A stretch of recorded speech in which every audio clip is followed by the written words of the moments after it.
turabiyegereje mwebwe mwese abadukurikiye ngo mwegere kuri iyi channel yacu kandi muhawe ikaze rwose. Turabakiriye abari hirya no hino kandi abatarakora subscribe muyikore rwose, ndetse na comment na share kugira ngo musangize abandi nyine ibiganiro byacu bizadufasha rwose. Murakoze cyane. Rero reka mutumirwa wacu tumuhe umwanya atwibwire hanyuma tubone gutangira ikiganiro cacu. Murakoze cyane. Murakoze cyane, nitwa Merci Frank. Turakijijwe. Tutuye Kimironko kwa Mushimire. Ndatekereza ari ibyo. Twishimiye kuza kuri Rukombe TV. Ibindi turagenda tubiganira. Murakoze. Turamwakiriye cyane kuri Rukombe TV. Nibwo bwa mbere ahageze ariko ntago aribwo bwa nyuma. Rero tugiye kuganira ku bibazo bitandukanye nawe, nkuko yavuze atangira yibwirana, yatubwiye ngo ni umukozi w'Imana, ni umukristo arakijijwe. Gize neza cyane introduction nziza. Ese gukizwa iyo umuntu avuze ngo ndakijijwe abashatse kuvuga iki? Urakoze. Ubundi gukizwa no gukizwa nyine. Ni ukuvuga ngo gukizwa nashatse kuvuga no kwemera Imana. Ni ukuvuga ngo njye narakijijwe, aho bakunze kukwita ngo ni abarokore basenga. Ndi muri ico ciciro cabo. Ni ukuvuga ngo iyo ukijijwe hari ibyo wemera utari usanzwe wemera, hakaba ibyo ureka wari usanzwe ukora, swati bibi bitagufitiye akamaro ugahitamo kubireka bitewe n'imyemerere wahisemo gukomezamo. Murakoze cyane. Hari ugukoreka ibintu bibi ariko udakijijwe. Nkuko turabaza hari abantu b'imfura ushaka kuvuga ati wenda ngiye urugero ntabwo nshobora kwiba bitewe nuko wenda ndi imfura. Urumva uwo muntu yaretse ibibi ariko ntabwo akijijwe. Hari no kureka kwiba bitewe nuko akijijwe. Nubwo buryo nashatse kubisobanura. Arakoze cyane. None se usengera he? Sengera muri Calvary. Ni urusengero ruturi hano mu Izindiro. Niho dukorera umurimo w'Imana. Turi abaririmbye muri urwo rusengero, ariko kandi turi n'abavuga butumwa ahantu hose, na hano hanze gutanga ubutumwa. Okay, murakoze cyane.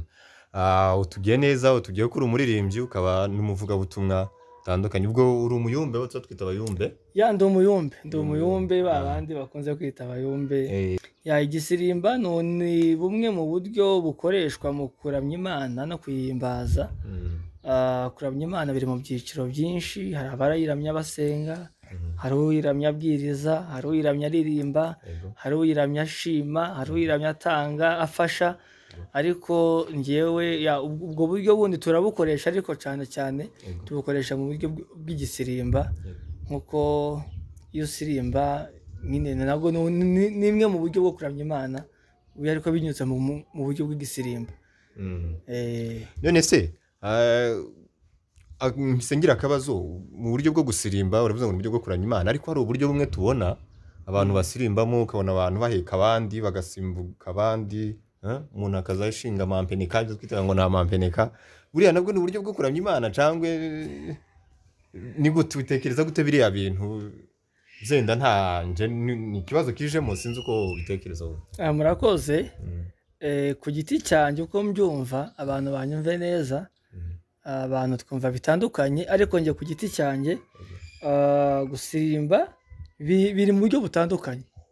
Ni kuvuga ngo hari umuntu ushobora gusirimba aseta ibirenge hasi, muzababona cyane cyane nk'abo mu nsengero za ADPR, bo bagira imisirimbire yabo. Basirimba basetama basa nk'aho bakubita nk'amaguru hasi, hakaba n'abasirimba basimbuka hejuru nk'uko tubikora. Ariko icyo warumbajije cyo guhekana, ahari wenda n'indi system nshasha, ariko uko bigaragarira amaso y'abantu uko tubibona, tubona atari byo.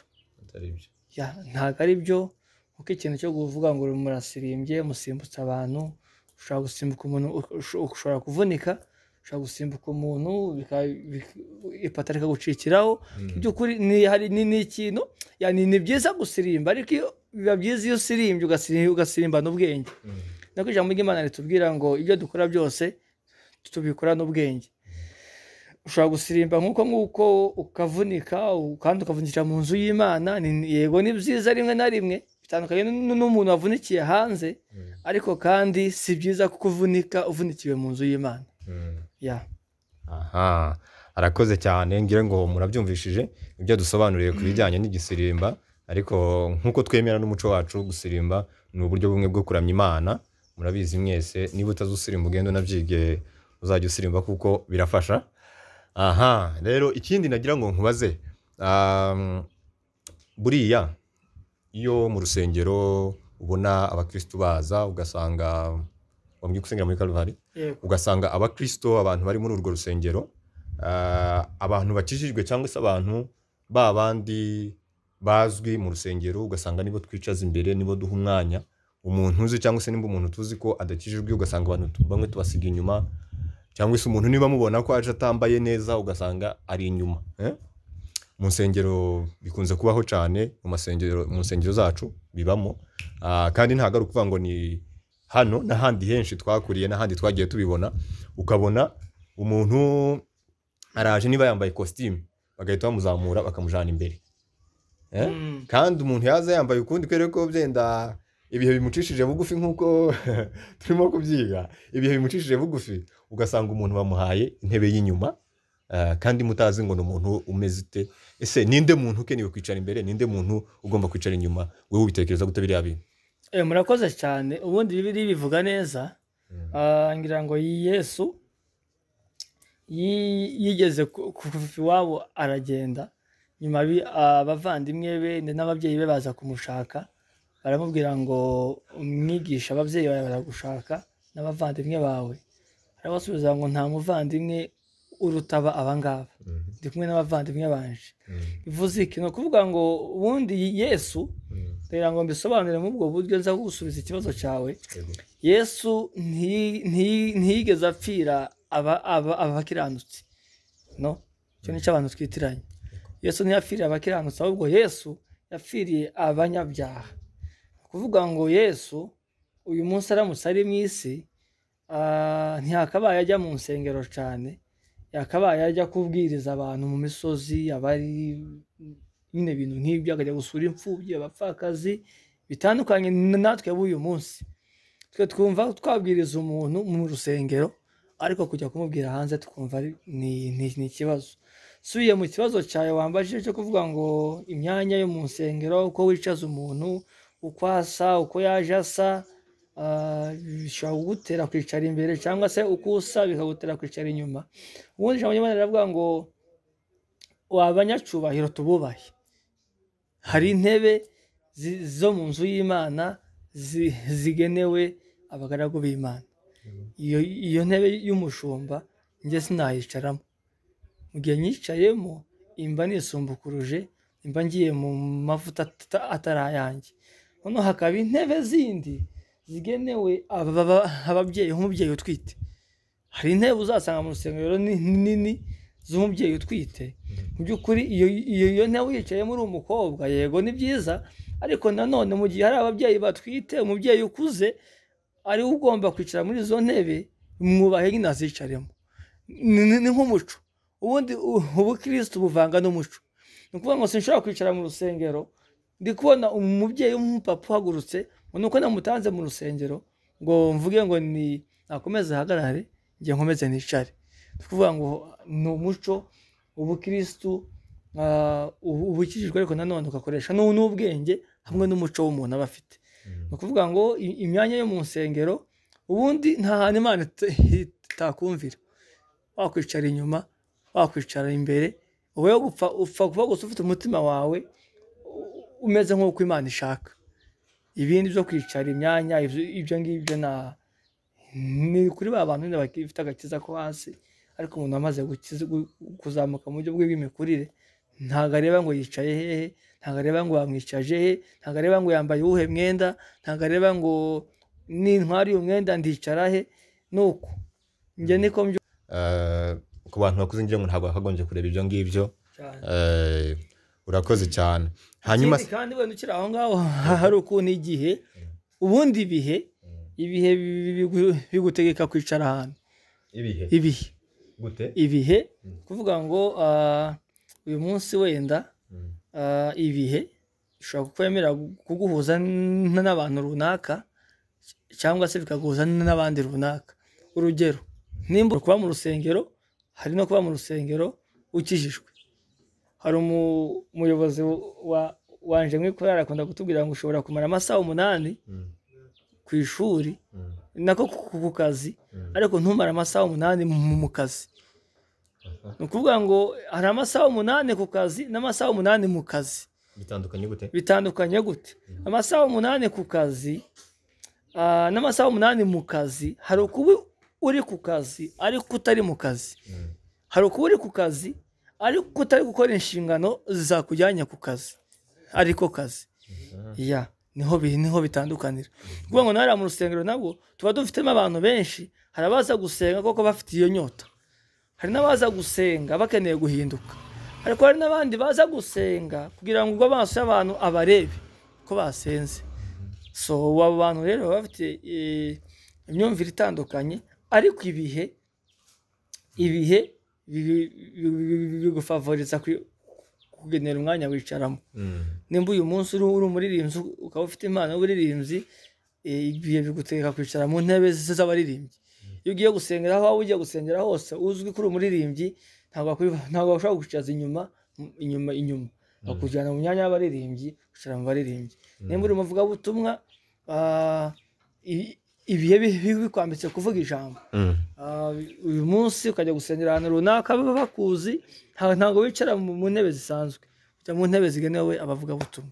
Kandi niba uri umukristo usanzwe nyine, nanone wicara mu ntebe z'abakristo zisanzwe. Ibihe urimo bigutegeka kugira aho wicara.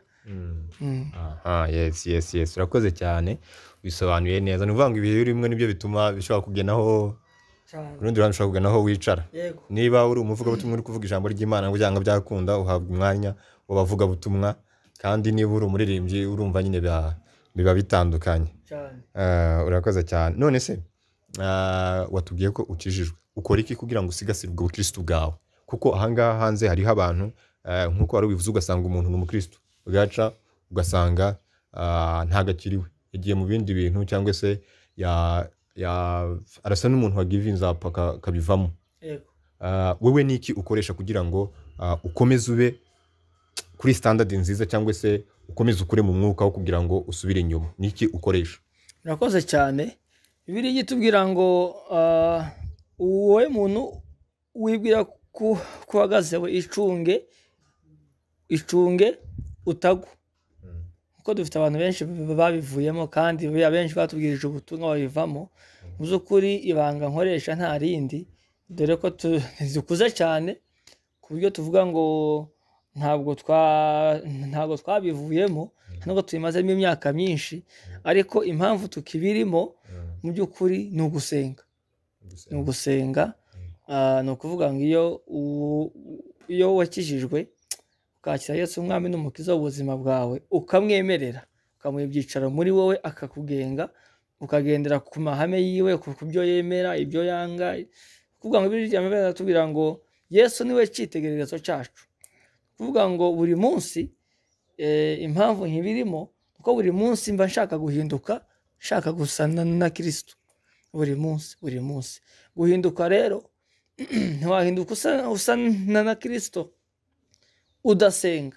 Bisaba gusenga, bisaba kwera imbuto, bisaba ibintu byinshi, ariko mu by'ukuri ibanga rya byose ni ugusenga. Ese yo inshuti zigufasha gusenga, no kugira inshuti zigufasha gusenga, ukanagira n'umubyeyi wawe mu buryo bw'umwuka.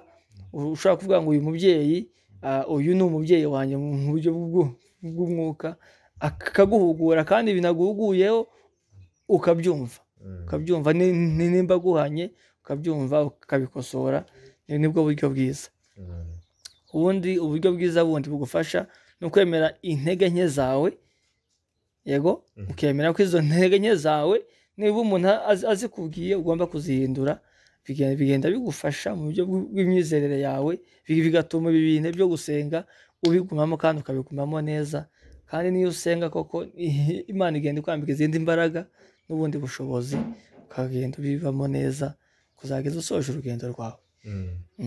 Urakoze cyane. Wari utubwiye ngo hari akantu wavuze uvuga ngo gusa na Kristo. Se gusa na Kristo asa gute? Kugira ngo abantu hari umuntu ubivuga ukabyumva ukumva abakristo tuvuga ibintu, ariko hano hanze hari abantu badukurikirana batazi ibyo ngibyo, swati batabona uburyo bwo kuja mu rusengero gusenga, cyangwa se badasobanukiwe ibyo bintu. Iyo uvuga ngo gusa na Kristo, kandi Kristo ntabwo tumuzi, ntituzi ishusho yiwe, wabivuga iki uvuga ngo gusa na Kristo? Murakoze cyane. Hari abantu babyitiranya bakavuga ngo Kristo ni umuzungu, ni umwirabura, ni umuki, ni ibintu nk'ibyo. Ubundi ijambo ry'Imana riratubwira ngo uko tuzasa ntikurerekanwa. Ni ukuvuga ngo Kristo nta muntu uzi ishusho ye. Njye niko ntekereza, haba nanjye ubwanjye sinzi ishusho ye, ahubwo ishusho ye nyibona gute? Nyibonera mu bikorwa duhuriramo nawe. Yego, ubwo ni nk'ibihe? Gusa na Kristo nashatse kuvuga ni ugutera ikirenge mu ciwe, ko Kristo yaraje agera hano mu isi, aravuka, arakura, ibyo tucamo buri munsi yabiciyemo. Ni ukuvuga ngo gusa nawe si mu buryo bw'isura, ni mu buryo bw'imyifatire n'imyitwarire. Yego, nibwo buryo nashatse kuvuga ngo tugomba gukizwa tugasa na Kristo mu buryo bw'imivugire yacu, tukavuga nkawe, imikorere yacu tugakora nkawe, imigendere yacu tukagenda nkawe, ndetse n'imisengere yacu tugasenga dutera ikirenge mu ciwe. Nk'uko uyu munsi ushobora gusanga umuntu ari mu rusengero ariko agira amagambo. Kristo nta hantu muri Bibiliya avuga ko yagiye avuga abantu, ateranya abantu, ariko dufite abantu benshi umunsi wa none kandi bari mu matorero, bari mu nsengero, ugasanga agenda ateranya abavandimwe kandi ari mu rusengero, arabyitwa ko akijijwe kandi ari mu rusengero, so atakora n'umurimo muri urwo rusengero, ariko ugasanga afite ako kadefo, afite ako gakosa. So iyo tuvuga guhinduka rero ni ugupfa kuri iyo ngeso. Yego, ni ugupfa kuri izo ngeso, then ugatera intambwe ugasa na Kristo, ugacika ku magambo. Kristo ntabwo agira amagambo. Ugacika ku busambanyi, ntiyigeze asambana. Ugacika ku ishari, mu buzima bwe bwa hano mu isi ntiyigeze arangwa n'ikintu cyitwa ishari. Mbese uko ugenda ucika kuri izo ngeso n'imyitwarire imwe n'imwe, ni kugenda usaho gusa nawe, usatira ubwiza bwe. Yego. Yes, urakoze cyane, birumvikana rwose. None se tugana ku musozo w'ikiganiro cyacu, niki wabwira abasore, urubyiruko bazadukurikirana bari hanze aha ngaha ku bijyanye n'ijambo ry'Imana, cyangwa se gukunda umurimo w'Imana? Nihe nama wabagira urubyiruko bagenzi bawe? Murakoze. Icyo nabwira urubyiruko rwa bagenzi banjye, mbere na mbere turi abantu. Icya kabiri, nyuma yo kuba abantu mu buzima busanzwe dukenera ibintu. Nyuma yo gukenera ibintu, ariko nanone nubwo turi abantu, turi abakristo, turakijijwe. Urubyiruko rw'iyi minsi dukeneye gutunga amafaranga, dukeneye kugira ibintu, dukeneye gutera imbere, kandi tukagira iterambere ryihuse. Ibyo byose rero birasabwa kubikorera no kubiharanira. Icyo nabasaba rero ni ugukura amaboko mu mufuka tugakora. Nyuma yo gukora ibyo dukora, tukazongeraho amasengesho, ibyo tugize byose tukazongeraho gusenga. Ni ukuvuga ngo iyo ukoze ugateranyaho gusenga, bibyara umusaruro. Ariko iyo ukoze ugakuramo gusenga, bya bintu bimfabusa. Dusenge, dukunde Imana, ikindi kandi dushire hamwe, dushigikirane mu murimo w'Imana. N'uburyo ubona mwene so umushigikire. Hari n'abandi bantu uvuga ngo njyewe sinasengera hariya, njye sinajya muri rwa rusengero, njyewe uriya ntiyambwiriza, uriya muririmbyi ntashobora kuririmba muri korali ndimo, nayijemo nayivamo. Izo ngizo ni amatiku. Ni amatiku, bigaragaza icyiciro ugezemo cy'imikurire yawe mu buryo bw'imyizerere. Umuntu ukiri umwana niwe uvuga ibyo bintu. Pawulo yaranditse aravuga ngo nkiri umwana nakoraga iby'abana, ariko aravuga ngo mwifuze amata y'umwuka adafunguye kugira ngo azabakuze abageze kure ku kigero gikwiriye. Yego, ni ukuvuga ngo umuntu wanyweye amata y'umwuka adafunguye ntaho atateranira, apfa kuba gusa havugwa izina ry'Imana, ntaho atateranira, ntaho ataririmbira, apfa kuba gusa ari mu nzu yitiriwe izina ry'Imana. Usibye naho ngaho no hanze ntaho atatanga ubutumwa. Na hano hanze ushobora kugenda ugatanga ubutumwa, wavuga ugatanga ubutumwa, n'ingendo yawe gusa yonyine igenda itanga ubutumwa, n'imyambarire yawe itanga ubutumwa. N'imyambarire itanga ubutumwa Cyane. mu buhe buryo? Imyambarire itanga ubutumwa, ni ukuvuga ngo shabanywa natubwira ngo mwambare mwikwize. Kwambara ukikwiza ni ukwambara nyine ukikwiza, si ukwambara ubusa. Ni ukuvuga ngo hari imyambarire abantu baze kunyumva neza, ni ku giti cyanjye niko mbyumva, niko mbyemera, njye niko mbyemera. Kuvuga ngo hari imyambarire njyewe ntemera.